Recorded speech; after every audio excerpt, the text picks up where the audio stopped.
وزیر اعظم عمران خان نے کہا ہے کہ بھارتی میڈیا دعویٰ کر رہا ہے کہ افغانستان سے کچھ دہشت گرد مقبوضہ وادی میں داخل ہوئے ہیں۔ بھارتی دعویٰ ہے کہ دہشت گرد جنوبی علاقوں میں داخل ہوئے ہیں، تاہم یہ دعوے مقبوضہ وادی میں کشمیریوں کی نسل کشی کے ایجنڈے سے توجہ ہٹانے کے لیے ہیں۔ عمران خان نے عالمی برادری کو خبردار کرتے ہوئے کہا ہے کہ بھارت مقبوضہ کشمیر میں اپنی دہشت گردانہ کارروائیوں اور انسانی حقوق کی خلاف ورزیوں سے توجہ ہٹانے کے لیے جھوٹا آپریشن کر سکتا ہے۔ بھارتی میڈیا 100 کے لگ بھگ دہشت گرد داخل ہونے کا جھوٹا پروپیگنڈا کر رہا ہے۔ بھارت مقبوضہ کشمیر میں عوامی احتجاج کو طاقت سے روکنے کی کوشش کرے گا۔ احتجاج کے دوران خون خرابے کا خدشہ ہے۔ دہشت گردی کا کوئی واقعہ ہوا تو بھارت پاکستان پر انگلیاں اٹھا سکتا ہے۔ ظلم کی زنجیریں توڑنے کا وقت آ پہنچا۔ خبر ہے کہ کشمیری آج کرفیو توڑ کر ریلیاں نکالیں گے۔ مودی سرکار نے وادی کشمیر کو عقوبت خانے میں تبدیل کر دیا ہے۔ کشمیریوں نے آج بھارتی ظلم و جبر کے خلاف بھرپور احتجاج کا اعلان کر دیا۔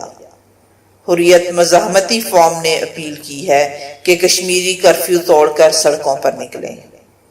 مقبوضہ کشمیر میں کرفیو کا آج 19واں روز ہو گیا۔ وادی میں چپے چپے پر بھارتی فوج کی چوکیاں قائم ہیں۔ حریت رہنماؤں کا کہنا ہے کہ مظاہروں اور احتجاج میں تمام کشمیری شریک ہوں، تاکہ دنیا کو پیغام دیا جائے کہ کشمیری بھارت سے آزادی چاہتے ہیں۔ بین الاقوامی شہرت کے حامل الجزیرہ ٹی وی نے بھارتی وزیر اعظم مودی اور داعش کے سربراہ ابو بکر البغدادی کو سفاکی اور حیوانیت میں ہم پلہ قرار دیتے ہوئے دونوں کو ایک جیسا قرار دے دیا ہے۔ الجزیرہ ٹی وی کی جانب سے ایک رپورٹ پیش کی گئی ہے جس کے مطابق بھارتی فوج اپنے وزیر اعظم کے حکم پر نہتے کشمیریوں اور ان کے معصوم بچوں کو آزادی کے لیے آواز اٹھانے پر ان کے خلاف انسانیت دشمن کلسٹر بموں کا استعمال کر رہی ہے، جو کہ ہولناک تباہی پھیلانے میں ایک جیسے ہیں۔ اس رپورٹ میں مودی کو کلسٹر بموں کے استعمال پر عالمی سطح پر دہشت گرد قرار دی جانے والی تنظیم داعش کے سربراہ ابو بکر البغدادی جیسا بڑا دہشت گرد قرار دیا ہے، کیونکہ ابو بکر البغدادی نے بھی اپنے تخریبی ایجنڈے کی تکمیل کے لیے شام کے نہتے لوگوں پر کلسٹر بم برسائے تھے۔ اس رپورٹ میں بتایا گیا ہے کہ لائن آف کنٹرول پر بھارتی فوج وہی ZP-39 کلسٹر بموں کا استعمال کر رہی ہے جو داعش کے جنگجوؤں نے شام کی معصوم عوام پر برسائے تھے۔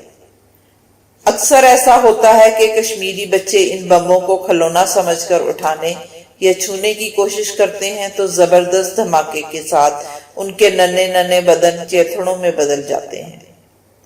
الجزیرہ نے اپنی اس رپورٹ میں وادی نیلم پر بھارت کی جانب سے گرائے گئے کلسٹر بموں کی تصاویر بھی بطور ثبوت دکھائی ہیں۔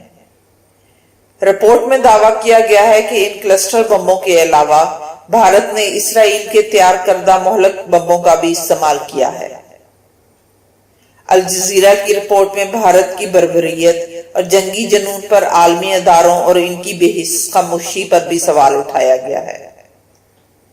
لوگ کہہ رہے ہیں کہ کشمیریوں کے قاتل کا طیارہ پاکستانی فضائی حدود سے گزر کر فرانس پہنچ گیا ہے۔ بھارتی وزیر اعظم نریندر مودی کا طیارہ پاکستانی فضائی حدود استعمال کرتے ہوئے فرانس پہنچ گیا۔ وزیر اعظم نریندر مودی کا خصوصی طیارہ ایئر انڈیا ون آج پاکستانی حدود سے گزرا۔ طیارے نے نئی دہلی سے اڑان بھری اور فرانس جانے کے لیے پاکستانی فضائی حدود استعمال کی، جس کے لیے پاکستانی حکام نے باقاعدہ اجازت دی۔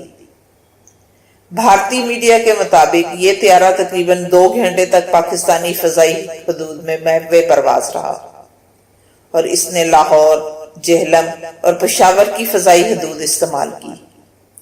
بعد ازاں گزرتے ہوئے وہ فرانس چلا گیا۔ فروری کے بعد پہلی مرتبہ بھارتی وزیر اعظم کے جہاز نے پاکستانی فضائی حدود استعمال کی ہے۔ ایک دفعہ صدر جنرل پرویز مشرف نے مسئلہ کشمیر کے حل کے لیے ایک حل پیش کیا تھا کہ کشمیر کو جغرافیائی، لسانی اور مذہبی بنیادوں پر 7 حصوں میں تقسیم کیا جا سکتا ہے۔ انہوں نے کہا تھا کہ دونوں ملک طے کر لیں کہ کون سے حصے دونوں ممالک کے پاس ہوں اور کون سے حصے کو خود مختاری دی جائے۔